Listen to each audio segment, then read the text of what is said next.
And then lastly here, I just wanted to review with you the ways that CO2 is transported in the red blood cells and in the plasma. There are 6 ways that this occurs, 3 within the red blood cells, 3 within the plasma, right? We have a little diagram here that I've been meaning to update. Right now, that's just a scan of a written diagram, but it has all the important information here. So let's start with the red blood cells and what we see here in our erythrocytes. Number 1, we see what's called solubilized CO2. That just means CO2 that's dissolved in the intracellular fluid. Right? And that does happen.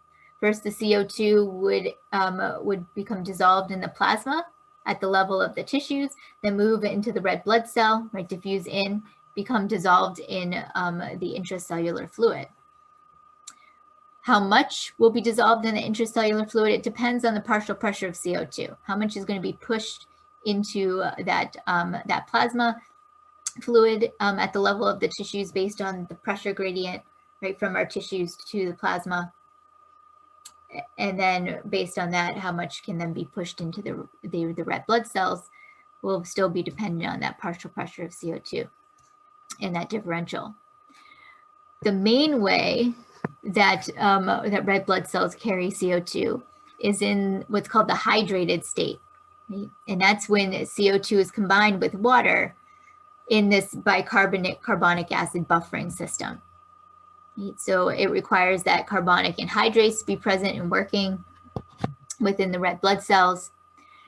And now the CO2, as it diffuses into the red blood cells, can be combined with water to form carbonic acid that dissociates. The bicarbonate is going to diffuse out of the red blood cells to help buffer extracellular fluids, plasma fluid. We see that here. And that causes that chloride shift that's shown right next to it. Right? 1 negative ion out for 1 negative ion in to maintain electroneutrality for these cells.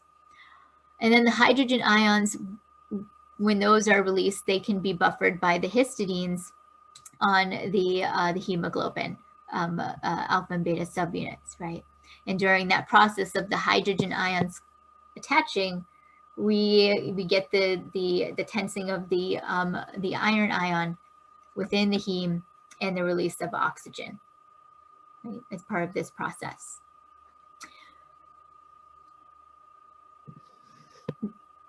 That's, like I said, the most common way, most common way that that CO2 is carried by red blood cells. But we also can have hemoglobin bind that CO2 directly, right? So then we get our carbamino compound, our carbamino hemoglobin. And so rather than the CO2 binding with water, undergoing this buffering system change to create hydrogen ions that bind to hemoglobin, the CO2 can enter directly, attach to the histidine residue on the subunits and be carried that way as well. Not as common as the buffering system, however. But yes, when that CO2 attaches along with the hydrogen ions, that's going to cause our shape change that helps push the oxygen off, releasing it to the tissues. Then there's 3 ways that CO2 can be carried in the plasma. And it happens that it is the same basic 3 ways. Plasma, solubilized CO2. So how much CO2 will be dissolved directly in the plasma depends on that partial pressure of CO2, according to Henry's law. Much pushing pressure is available to keep that CO2 dissolved in the plasma. The most common way, however, is hydrated CO2, which is interesting because there is no carbonic acid in the plasma. So the combination of CO2 and water, that has to be spontaneous. That just has to happen on its own. Right?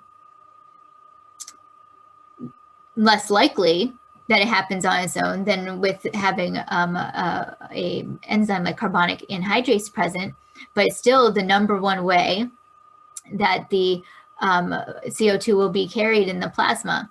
is to be combined with water to form carbonic acid, dissociate.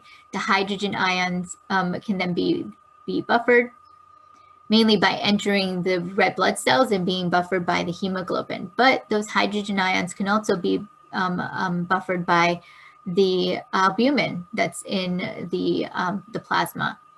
Speaking of albumin, the third way that CO2 can be carried within the plasma is as a carbamine compound bound to the histidine groups on albumin. And there's fewer of them there, but there are histidines, and albumin can carry both hydrogen ions and CO2 this way.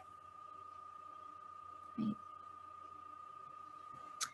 Keep in mind these terms, the Bohr effect and the Haldane effect. The Bohr effect tells us how hemoglobin acts like a base at the level of the tissues. And hemoglobin can bind CO2 and hydrogen ions, removing those acidic substances from the body fluids, right? And in that way is acting as if it is a base. However, when we get to the lungs, then we see the opposite behavior by hemoglobin. Now hemoglobin behaves like an acid, dissociating CO2 and hydrogen ions, releasing them into the body fluids. That's called the Haldane effect when that happens.